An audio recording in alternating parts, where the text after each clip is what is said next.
Campo, programa da Ouro Fino Saúde Animal. Seja muito bem-vindo. Para fechar a nossa série de entrevistas sobre doenças reprodutivas nos rebanhos bovinos, hoje a gente fala sobre rinotraqueite infecciosa bovina, a IBR. E quem traz todos os detalhes para a gente é o nosso convidado que participou ao longo da semana, o Fabrício Torres, médico veterinário, que conversa com a gente direto de Porto Alegre, Rio Grande do Sul. Obrigada mais uma vez pela sua presença. Eu que agradeço mais uma vez. Bom, Fabrício, IBR, então, quais são as características dessa doença? Essa doença é muito interessante, Juliana, a IBR, né? Uma doença, eu costumo brincar que é uma doença viral, e eu sempre brinco e que se vírus pensasse, talvez esse fosse o mais inteligente de todos eles, né? Ele é um herpes, né? Um herpes vírus muito parecido com o nosso herpes labial, né? E o que acontece com essa doença? Ela é uma doença que ela se manifesta, assim como o nosso herpes labial, quando a imunidade do rebanho ela está mais baixa, certo? Então, ela é muito associada à BVD por isso. Essa doença, o contágio é muito rápido, assim? Ela é uma doença que ela é transmitida por contato direto, né? E também indireto, né? Quando eu falo contato direto, é focinho, ou focinho genital, né? O bovino, ele tem muito essa coisa do contato, né? Sim. De se cheirar. E isso favorece a transmissão. Se um indivíduo tiver positivo, ele vai transmitindo, né? E aí, como todos os herpes, né, esse é um vírus que ele, como eu comentei, ele é muito inteligente. O que acontece? Quando o sistema imunológico começa a reagir ao vírus, o que ele faz? Ele foge para um local onde o sistema imunológico não chega, que é o cérebro ou, na verdade, o sistema nervoso central, cérebro ou coluna, tá? Ou medula. Ok. Certo? O que acontece? E ele fica escondido lá até que esse animal apresente uma queda na imunidade. Por isso que pessoas que têm herpes labial normalmente apresentam vários surtos vários episódios ao longo de sua vida. Certo. E na IBR funciona exatamente da mesma forma. Então, o que acontece? Normalmente a gente vai ter 60%, 70%, 80% dos animais de um rebanho positivo para o vírus, que eventualmente, quando a imunidade baixar, eles vão apresentar sinais clínicos e transmitir para os outros. Perfeito. Então, esse sinal clínico, como você falou que é uma herpes, é de fato ver uma feridinha ali no bovino. Muitas vezes a gente vê exatamente vesículas que ulceram, que vai dar aquela feridinha, né, na cavidade oronasal. É muito comum, especialmente em novilhas, chama a atenção aí dos colegas e produtores que inseminam vacas, que é muito comum a gente ver aquelas vesículas e vermelhidão na vulva e vagina, especialmente de novilhas. É um sinal característico de IBR, de herpes, na verdade, né, da circulação do vírus, né, numa manifestação que a gente chama de vulvovaginite pustular infecciosa associada a herpes, né? Ok. E é uma doença que ela termina sendo endêmica também, né, ou seja, que todos os rebanhos, praticamente todos os rebanhos têm no Brasil, e numa prevalência de 80% dos animais, 70%, 80% dos animais positivos. Ô Fabrício, e qual é a consequência dessa doença nos bovinos? A gente tem casos de aborto, né, perda embrionária e aborto, isso é muito característico, tá? Como o próprio nome sugere, que é a rinotraqueite infecciosa bovina, ela normalmente, esse vírus, ele replica no trato respiratório, predispondo ao aparecimento de pneumonia. Então, há uma infecção secundária por bactérias que vão levar a uma pneumonia bacteriana, né? Então, a gente tem, além da questão das perdas gestacionais e dos abortos, os sinais respiratórios associados e também alguns sinais genitais. Em touros é possível aparecer essas mesmas vesículas e feridas que a gente chama de balanopostite, né, no prepúcio e no pênis, e em vacas a gente vê muito isso em vulva e vagina.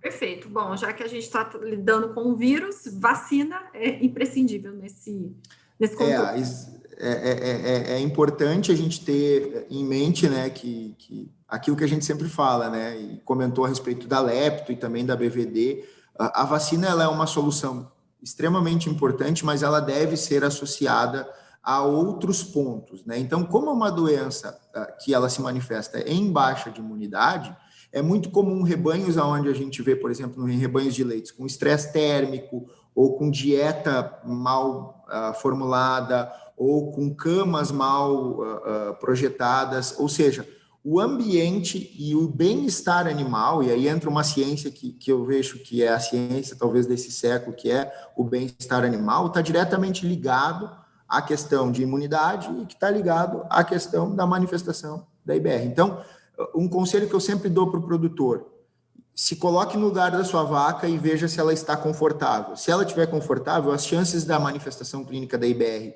junto a um bom protocolo de imunização, ou seja, uma boa vacinação, dificilmente o problema vai ser um problema. Perfeito. Bom, para fechar, então, é bom a gente relembrar que a Ouro Fino tem a Supravac 10, que vai prevenir a IBR, a leptospirose, que nós conversamos ontem, e também a BVD, que foi o nosso bate-papo da terça-feira. Então, conte com o time da Ouro Fino Saúde Animal para levar essa solução até você e tenha muita atenção que, principalmente, né, com todas essas consequências aí que o Fabrício falou ao longo da semana, né, essas doenças causam aborto e isso pode impactar na reprodução. Por isso, elas são classificadas como doenças reprodutivas. Quando a gente fala especialmente de doenças infecciosas, e a gente que está vivendo um momento de pandemia, a gente tem dois grandes pilares, né, que é diagnóstico e prevenção, né, e eles têm que andar junto. Diagnóstico e prevenção é imprescindível. A gente vê que os países que estão enfrentando melhor a pandemia estão focando exatamente nessas duas, né, nesses dois pilares, né, de diagnóstico e prevenção. Então, primeiro ponto é eu saber qual é o meu problema, né? Eu tenho um surto de aborto, isso é lepto, isso é IBR, isso é BVD, isso pode estar associado a outra coisa que não infecciosa, que pode ser. Então, eu primeiro preciso conhecer o problema, e aí depois buscar as alternativas e as soluções corretas para aquele dado problema, né? Então, isso é imprescindível. Perfeito, Fabrício, muito obrigada, viu, pela sua presença ao longo da semana, sucesso aí, em breve você volta mais para falar um pouquinho mais do seu trabalho, das principais doenças aí que os rebanhos bovinos têm, viu? Eu que agradeço e fico à disposição de vocês, dos produtores também, através aqui do laboratório, do Axis, né? Então, a gente está à disposição. E agora a gente tem a nossa repórter Giovana Pratali trazendo informações sobre o hidratante Hidrate Up. Conta pra gente, Gi! E como prometido, eu e a Bruna Gomes estamos de volta aqui ao Ouro Fino em Campo, agora para falar sobre o hidratante Hidrate Up. Bruna, para qual categoria animal ele é indicado? Olá, Gi. O Hidrate Up, ele é indicado para bezerros, principalmente. Ele pode ser aplicado em qualquer categoria, tá, Gi? Ele é um isotônico, é um hidratante isotônico.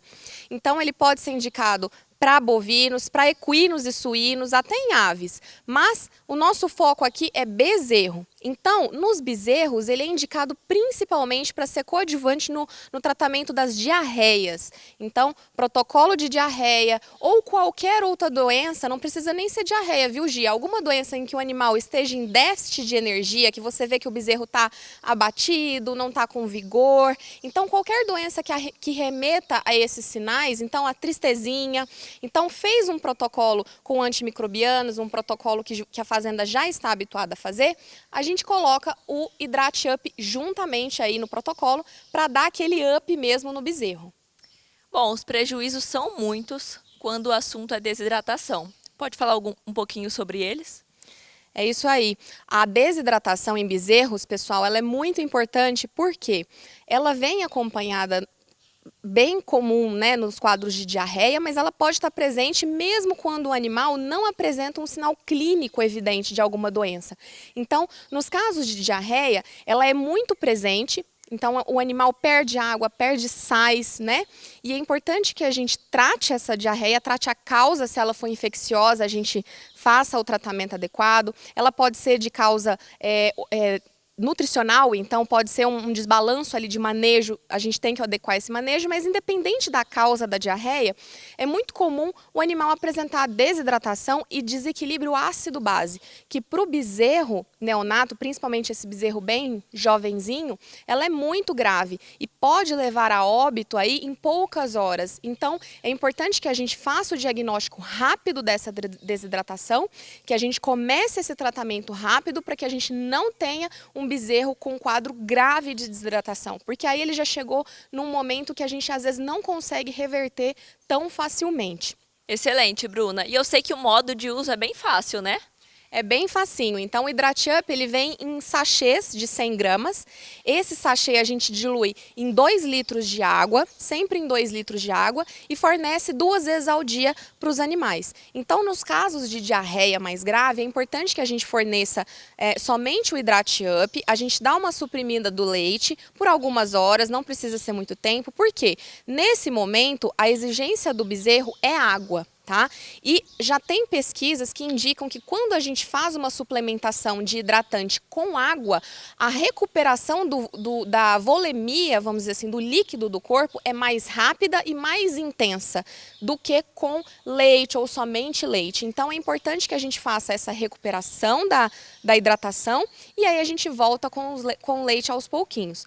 Nos casos que a gente não observa diarreia, porém a bezerra está desidratada, às vezes uma região que é muito quente, e aí às vezes o produtor fala, eu quero dar um up nessas bezerras, o ambiente é muito quente, eu posso, então eu forneço o leite normalmente, como eu tenho o costume de fornecer, e coloco o Hidrat-Up ali num cantinho para o bezerro ingerir de forma espontânea. Então eu vou dar um up ali mesmo naquelas bezerras que não têm diarreia aparente também, mas que precisam desse up. Perfeito, Bruna. Obrigada pela participação. Amigo produtor, ficou com alguma dúvida? Entre em contato com a nossa equipe, que a nossa equipe está à disposição para te ajudar. Vamos até a região de São José do Rio Preto, São Paulo, para ver como é feito o protocolo de secagem numa propriedade. O sol nem raiou e a equipe da Fazenda Primavera já está na primeira ordenha do dia. A propriedade tem 140 animais girolando em lactação. E quando o assunto é leite, todo cuidado é pouco para o controle da mastite. Por isso, a Primavera investe na tecnologia on-farm para identificação da bactéria causadora da inflamação. Com o on-farm, a gente conseguiu saber quais bactérias a gente tinha dentro da fazenda e poder direcionar melhor os nossos tratamentos. Então, a gente está usando o antibiótico de forma mais racional, porque eu sei com qual bactéria eu estou lidando. A gente coleta o leite, né, faz as análises, assim a gente consegue identificar as bactérias, diferentes bactérias, e assim a gente consegue tratar melhor, né, cada uma delas da forma como tem que ser. 60 dias antes da aparição, as vacas passam pela terapia de secagem. A gente dá muita importância no protocolo da secagem, porque esse período que a vaca tem para se preparar para uma nova lactação. Então é extremamente importante a vaca sair da ordenha, ter uma boa secagem, depois fazer o selante para não correr o risco de entrar nenhuma outra bactéria. O protocolo de secagem ele é indispensável, porque é o período que a gente tem que ter mais cuidado e preparar esse animal para quando ele voltar para a lactação, ele está 100% para nos dar a melhor qualidade e o seu melhor potencial durante seu período de lactação. Então, o protocolo de secagem ele é essencial. O protocolo da Ouro Fino é com o antimastítico Ciprolac Vaca Seca e o selante Selate. O Ciprolac Vaca Seca, né, que é a nossa ciprofloxacina, ela vai agir no teto durante 60 dias, né? Juntamente com o selante para essa ciprofloxacina agir durante o período seco. Além do controle e prevenção da inflamação, o manejo é uma ferramenta para melhorar a qualidade do leite, que é imprescindível na Fazenda Primavera. Desde que eu comecei a atuar aqui na fazenda, eu procurei sempre trazer novas tecnologias e buscar melhorar o nosso leite. Então, uma vaca boa, uma vaca sem mastite, ela produz mais, produz com mais qualidade, então gera um benefício maior para a vaca e para a gente também.